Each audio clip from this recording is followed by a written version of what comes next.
তো আমি প্রথম ঘটনাটি বলবো হচ্ছে সাদলাপুর ইউনিয়ন ফরিদপুর গ্রামের, জি, ফরিদপুর ইউনিয়ন আর কি। সেখানে আমার শাশুড়ি আছে। আচ্ছা। তো আমার শাশুড়ির বাসায় অনেকগুলো হচ্ছে গাছের ডাল, মানে মোটা মোটা গাছের ডাল, তো সেগুলো বাসায় বেশ কিছুদিন থেকে পড়ে আছে আর কি। জি। তো পড়ে থাকতে তো আমার শ্বশুরকে আমার শাশুড়ি বলছিল যে এই ডালগুলো অনেকদিন ধরে বাসায় পড়ে আছে, তো এই খড়িগুলো তো মানে এগুলো তো খড়ি করা উচিত, মানে এখন কি করি।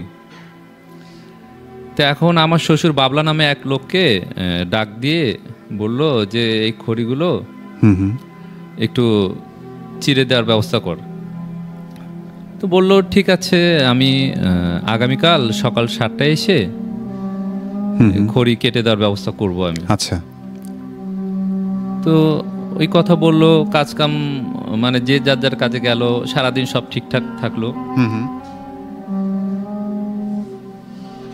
তো রাতে যখন শুয়ে পড়লো, তো রাতে ঘুমে থাকা অবস্থায় যখন রাত 2টা থেকে 3টা 3:30 হবে, ঘটনাটি কিন্তু অনেক বছর আগের।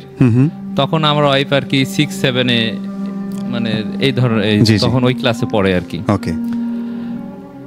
রাত 3টা 3:30টার দিকে হঠাৎ ডাকতেছে ভাবি বলে, পিয়ারি ভাবি কোথায় আপনি, দরজা খুলেন, আমি তো আসছি। আচ্ছা আচ্ছা। খড়ি কাটার জন্য আমি আসছি, দরজা খুলেন। তো এখন আমার শাশুড়ি তো মানে টের পাইছে ঘুমতে, কেউ টের পায়নি, কিন্তু শুধু উনি টের পাইছে। এখন উনি যখন টের পাইলো তখন বলল, এই বাবলা, ওই খড়িগুলো তো ওই যে কুড়ালটা আছে হচ্ছে রান্নাঘরে, তুই একটু ওখান থেকে কুড়ালটা নিয়ে ওই খড়িগুলো কাট। আচ্ছা আচ্ছা। ওই বললো, দেখে যে কোনো সারা শব্দ নেই। কি ব্যাপার, এখনই ডাক দিল, কোনো সারা শব্দ নেই। এই বাবলা, কি হলো, কথা বলতিস না কেন, ওই কুড়ালটা পাইছিস?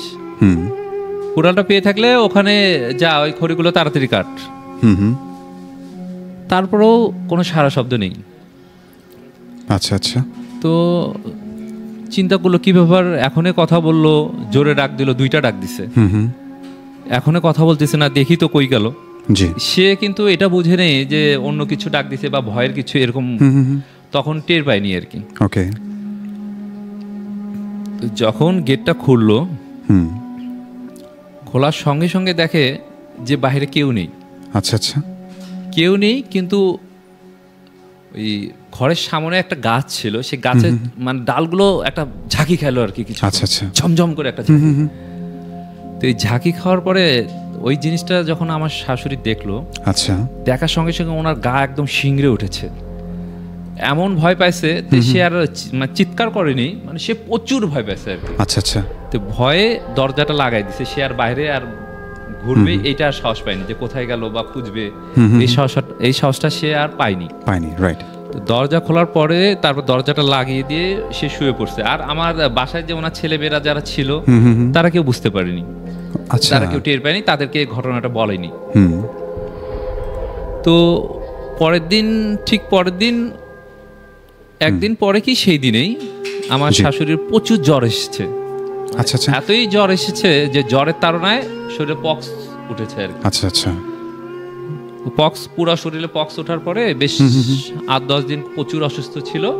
তা আল্লাহর অশেষ রহমতে তার অন্য কোনো আর ক্ষতি হয়নি, তার জ্বর এবং পক্স থেকে সে রক্ষা পেয়েছে, সে ওই যাত্রায় আর কি বেঁচে গেছে।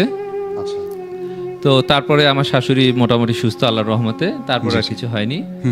তো আমার ওই তার কিছুদিন আগে পিছে হবে, 1-1.5 বছর আগে হবে সম্ভবত। আচ্ছা। আমার ওয়াইফ তখন ক্লাস 5-এ পড়ে।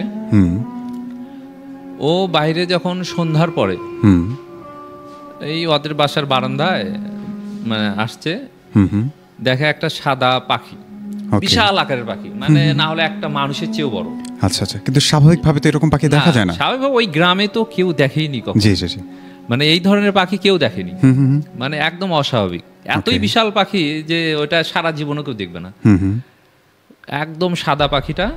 তো ও যখন দেখলো, একবার দেখছে, দেখার পরে ভয়ে অন্যদিকে তাকাইছে, তারপর আবার যখন একটু ভালো করে তাকাইছে, তাকানোর সঙ্গে ওর দাদিকে যখন ডাকবে, দাদি দাদি করে ডাকা, আর পাখিটা মানে এইদিকে দাদি করে ডাক দিছে, এইদিকে তাকাইতে পাখিটা নেই, পাখিটা নেই। কিন্তু ও অবশ্য তেমন একটা ভয়, ভ্যানিসটা যদি ওর চোখের সামনে হইতো তাহলে তো খুব ভয় পেত। জি, কিন্তু ভয় পাই এই কারণে এই দিকে তাকানোর পরে যে পাখিটার এই দিকে নেই। জি, আর অত বড় পাখি দিয়ে নরমালি উড়ে যাবে, শব্দ হবে না বা টের পাবে না, এটা অসম্ভব। একটা স্বাভাবিক ছোট পাখিও যদি উড়ে যায় তারপরে কিন্তু পাখা ঝাপটানোর একটা শব্দ পাওয়া যায়। আর এটা তো অনেক বড়, মানে যদি সত্যির পাখি হয়, মানে রিয়েল পাখি হয়, তাহলে তো পাখা শব্দ হবে। তো ওই যাত্রায় সে আর কি ওই জিনিসটা দেখেছে, সে আর ভয় পায়নি অন্যভাবে।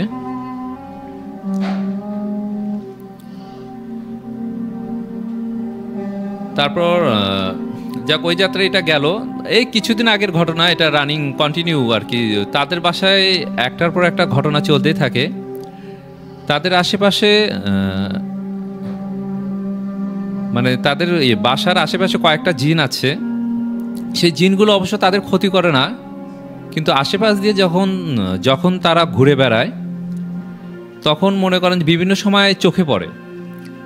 এই যেমন কিছুদিন আগেও আমার ওর দাদি, আমার ওয়াইফের যে দাদি, তাকে মনে করেন যে হচ্ছে ওই প্রায় তো এই ঘটনা ঘটে। এই কিছুদিন আগেও করলো কি, সে শুয়ে আছে, আচ্ছা, ওই টাইমে নামাজ পড়বে, শেষ রাতের আগে আগে যে নামাজ পড়ে, সে নামাজের জন্য উঠেছে। আচ্ছা, ঘুম থেকে উঠেছে, কিন্তু এখনো দরজা খুলেনি।